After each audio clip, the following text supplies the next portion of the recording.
Live from Fargo and serving you on TV, online, and on the go. This is Valley News Live at 6. I hope that he comes through it and everybody sees that it is fightable, but it is dangerous. New tonight at 6, President Donald Trump is at Walter Reed National Military Medical Center. He was just taken there within the last hour as he's being treated for symptoms of COVID-19.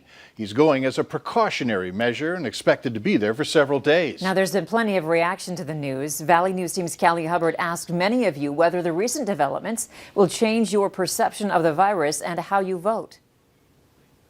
When the highest office gets affected, then it's really scary. There's a lot going on in our country right now between the election, Ruth Bader Ginsburg dying, disaster of a debate the other night, the kindest word I can think of to describe that. When it comes to the upcoming election, many people I spoke with told me they've made their decision and plan to stay with that candidate. As far as those undecided, people say they're going to see how President Trump responds to getting the virus, how he handles himself through quarantine, and how he's going to help those negatively impacted by COVID-19. I hope that he comes through it and everybody sees that it is fightable, but it is dangerous. I hope that we do see a more comprehensive national plan with moving forward, trying to prevent more illnesses, more deaths. Well wishes have been coming into the president worldwide, and prayers are flooding the internet. No matter who you support, most agree our country needs a leader now more than ever. In Fargo, Callie Hubbard, Valley News Live. It is unknown when the president was infected exactly, but that knowledge is key in how physicians will monitor and treat him through Election Day. Also, the weather. Hutch, it looks like we'll have to deal with a couple more chilly days before we start warming up. Let's find out what's going on this evening. Hutch, you're here now with a look at the forecast. What have you got? That's right. We have quiet conditions. The wind has finally taken a break after 2 whole days of gusts to 40 and even 50 miles per hour. We do have some clouds drifting overhead. They've been here all day. Now, as we take a look at morning lows, it was mighty chilly. We had teens in much of the northern valley, including the Marshall County, Minnesota area. Fargo, 32 the morning low. It was 26 today in Grand Forks. So a chilly start. We've rebounded nicely. Temperatures in the 40s for most of us with quiet winds. This weekend, a stubborn stationary low that's not moving anywhere too fast. That's why we call it, Andrea and Mike, stationary. North wind, clouds, showers, and cold will continue. For tonight, though, get out and enjoy a walk. It looks cloudy. You can leave the umbrella at home, though. Most of us should stay dry. Light winds and temperatures in the 40s.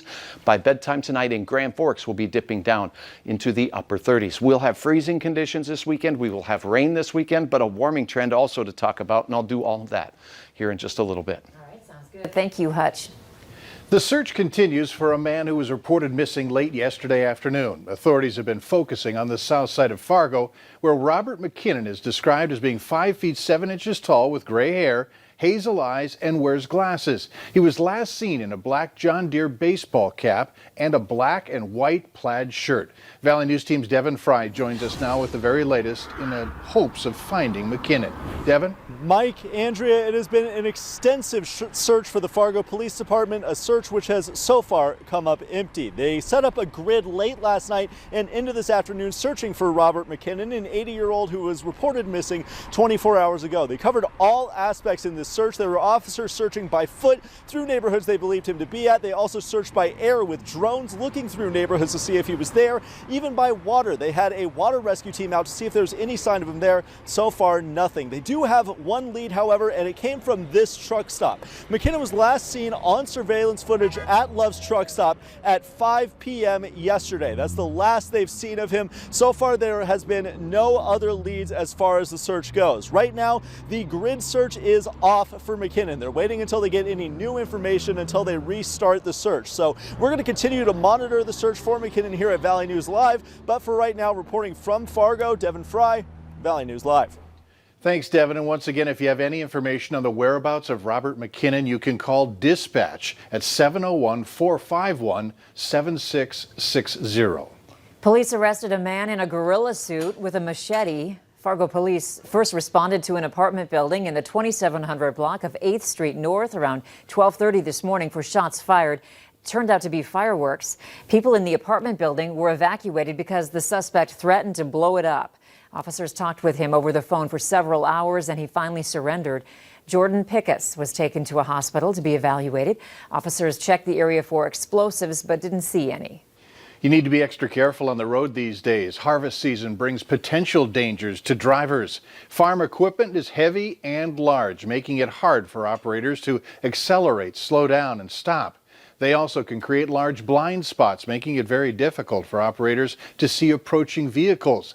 Authorities say between 2015 and 2019, 14 people died on Minnesota roads as a result of a crash involving farm equipment. In that same time frame, 29 people suffered life-changing injuries as a result of a crash involving farm equipment. President Trump has approved Governor Doug Burgum's request for a disaster declaration.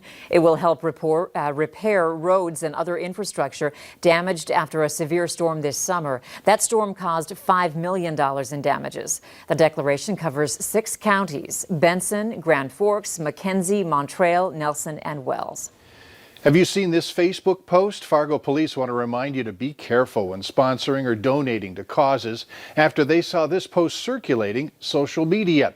The department says they're not affiliated with this organization and cannot guarantee that your money will be used as it's being promoted. A local high school is being hailed for its contributions to the community. We'll have details to come later on Valley News Live at 6. Did you say burr when you stepped out the door this morning? Teens and 20s north and east of Fargo. Beautiful colors. This photo shared by Kirsten in the East Grand Forks area. We have peak fall colors in northern Minnesota. Will the weather cooperate for a drive? I'll have your forecast next.